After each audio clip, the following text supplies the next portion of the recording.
Jadi kembali lagi bersama saya dan ada ini siapa namanya kamu? Saya Tristan, pemirsa. Lalu ada Prisil juga dan Iya, juga Mas Hussein. Kita mau Q&A lagi nih. Ya. by the way ini saya nggak maksud tidak menghormati Mas Hussein, tapi karena kita jaga jarak ya. Jadi saya harus lebih di depan. Iya. Ini kita harus di tempat masing-masing. Saya rasa cukup lah segini. Cukup ya? Iya, Ini lebih dari 1 meter. ini jauh banget kalau Prisil nggak pakai mic saya nggak bisa dengar. Oh iya. Emang iya, karena Emang kan, iya? kan nggak bisa. Iya. Iya. Ya udah, Tristan mau nanya apa tadi katanya penasaran banget nih si Tristan nih. Iya nih dok. Jadi Dok, Dok, Tristan kok gak pakai mic? oh iya. Mic. di sini. Mic gue dari tadi belum pakai headphone. Iya. Salam kenal, saya Tristan Trisna. dari Jakarta. Oke. Saya umur 22 tahun. hobi. Si muda ya. Hobi. Ya. saya penasaran banget nih. Nah, Jadi sebenarnya apakah jaga jarak tuh benar-benar bisa memutus penyebaran dari Rantai COVID-19? penularan ya? Iya. Oke. Bener gak sih itu? Ya jarak ini sebenarnya hubungannya itu droplet yang cairan yang dikeluarkan oleh seseorang yang ada virus itu ya, itu menurut riset itu jarak terjauhnya itu tidak lebih dari 2 meter. Paling 1 meter sampai 1,5 meter kan gitu. Nah sehingga asumsinya kalau kita punya jarak lebih dari itu ya 1,5 meter ke 2 meter, jika seseorang itu muncrat ya, dropletnya dalam droplet itu cairan tuh virus tuh ada di sana gitu, itu nggak sampai kena, Oke. asumsinya gitu kan. Dan ini kenanya itu juga tidak langsung begitu, bisa jadi dia di media apapun begitu ya menyentuh ya. Nah itu kan kalau ada jarak dia terhindar begitu. Sehingga janganlah kita dekat karena ada kemungkinan bersinnya, batuknya itu keluar.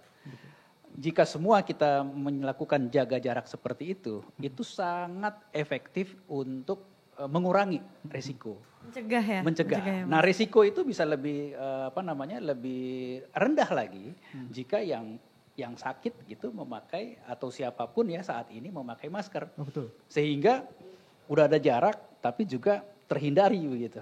Kalau kita terlupa dan lain-lain itu menjadi tidak terkena gitu ke cairan-cairan itu. Itu mengenai efektifnya adalah ke sana larinya.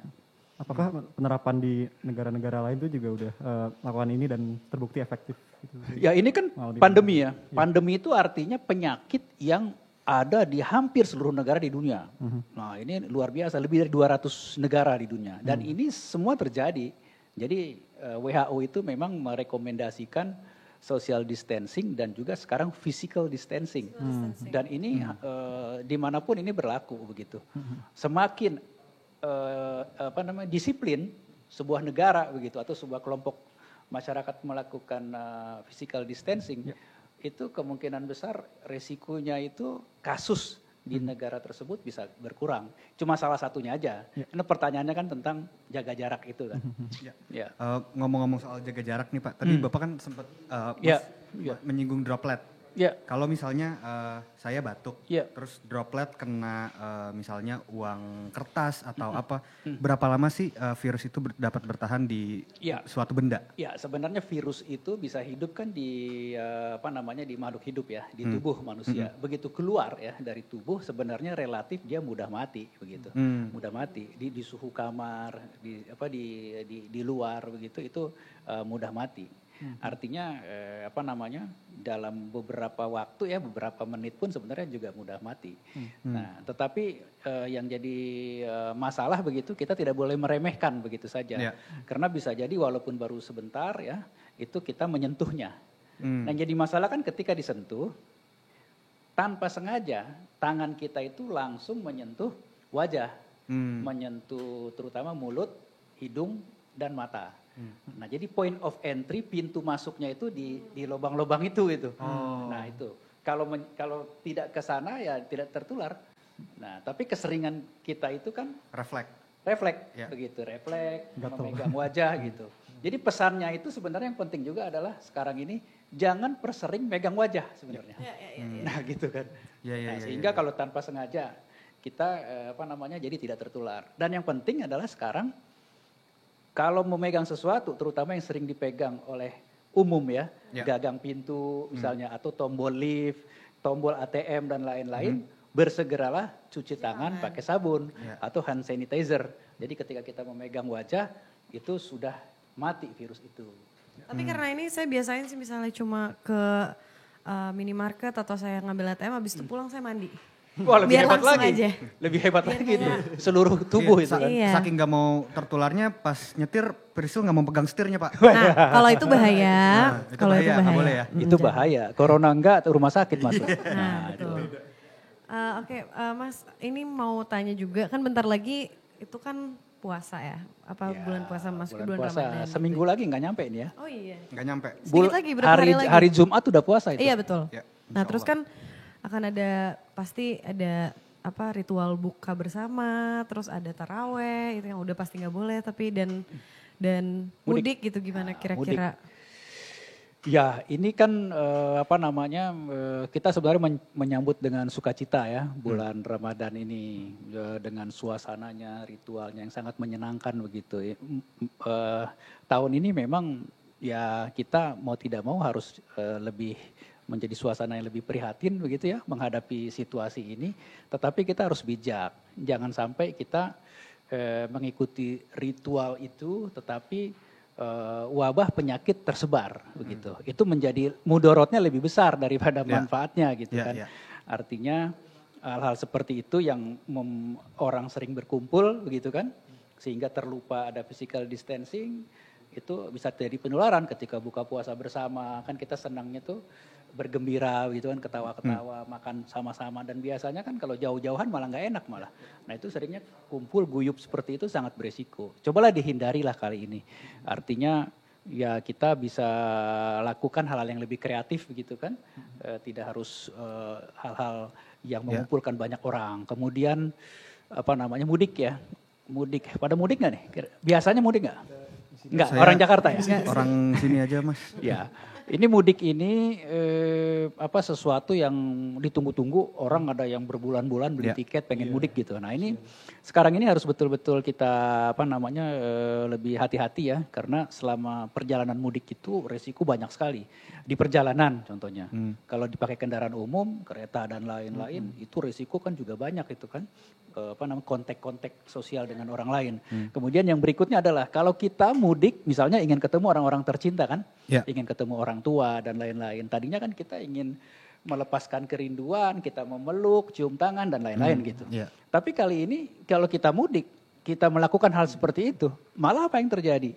Kita bukannya melepaskan kerinduan dan lain-lain, malah mencelakai. Kita bawa virus jangan-jangan, karena kita nggak tahu kan. Tadi OTG kan, orang tanpa gejala. Jangan-jangan kita itu OTG. Kita pulang, ingin ketemu orang tua, malah akhirnya menularkan. Kalau emang terpaksa harus mudik, protokolnya itu ya harus isolasi dulu. Berapa lama? 14 hari di kampung halamannya itu. Nah sekarang dalam realitanya kan agak sulit juga tuh. Mudik aja waktunya. Jadi datang 14 hari nggak boleh ketemu yang lain-lain begitu. Udah keburu pulang lagi. Saya dengar udah ada beberapa Pemda yang menerapkan itu. udah Dikasih satu tempat untuk melakukan itu bagus saja. Tetapi itu kan minimalisir gitu. Tapi yang terbaik adalah tunda mudiknya. Nah sekarang dengan sarana komunikasi yang lain-lain mungkin bisa dimanfaatkan ya, video call dan seterusnya begitu. Silaturahmi sekarang nggak usah ketemu gitu. Karena kalau mudik harus isolasi 14 hari, balik ke sini lagi juga harus isolasi lagi kan ya Pak ya? Nah, udah makan seperti sebulan. Itu. Jadi akhirnya hidup di isolasi kan. Iya. Nah, lebarannya juga nanti ya, kalau lebaran juga agak beda nih kali ini kan. Biasanya kan salaman kan, bersalaman-salaman begitu. Nah sekarang harus betul-betul dijaga ini. Gitu, ketika keliling dan lain-lain. Nah itu harus diperhatikan sekali begitu ya oleh kita semua. Karena kalau tidak, kasus di Italia ya kita dengar ya, sekelompok anak muda itu pergi. Anak-anak mahasiswa dan lain-lain pergi itu ke satu desa begitu. Akhirnya apa? Banyak sekali begitu yang tertular karena perpindahan anak muda ini gitu dari sebuah kota ke village gitu.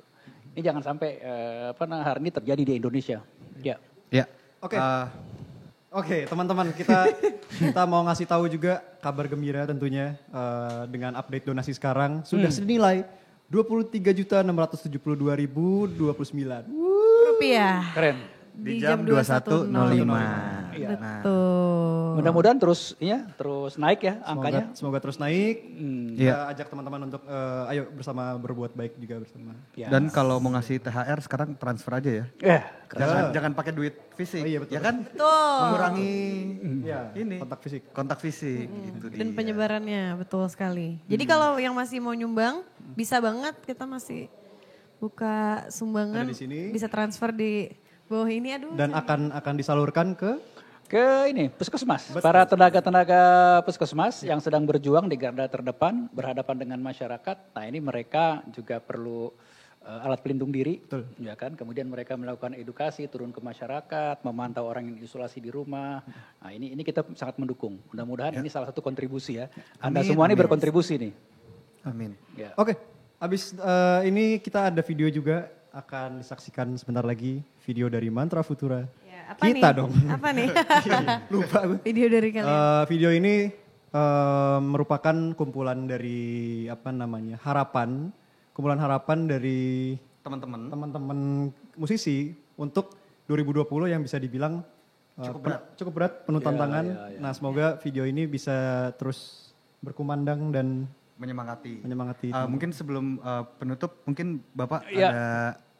Ya saya rasa ini satu, anak-anak muda ya kalian generasi milenial ini dengan Anda tampil seperti ini kami sangat apresiasi. Ini menunjukkan bahwa Anda semua ini kepedulian itu nyata gitu. Yang diperlukan sekarang itu jangan cuma wacana, jangan cuma teori, tapi lakukan sesuatu. Dengan begini Anda berkontribusi.